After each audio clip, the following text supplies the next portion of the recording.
So how old were you when you went to Japan? I was 24. And what would you say about the Japanese culture kind of shaped who you are and what you do? No mention of his pencil case right now. It's laid out with incredible meticulous. I was fascinated in the culture and the history.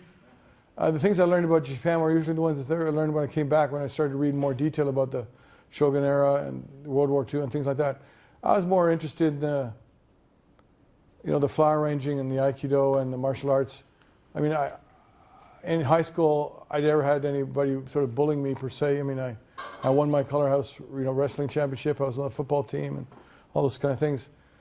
When I studied judo and karate, it was more like someone playing rugby or football. It was I just liked the rough and tumble, because I'm Scotch-Irish and I kind of like that sort of stuff. And the enthusiasm of learning how to make your body move in sort of a very difficult ways.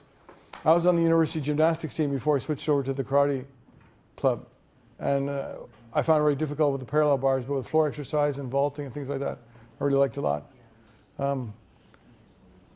But I think it doesn't really matter what you do as long as you have some fun and enthusiasm for it. And my grandchildren have parents who, fortunately, are very energetic about trying them to do soccer, and then they do skating in the wintertime, and they do outdoor activities with their parents, and just as general sort of enthusiasm for physical energy.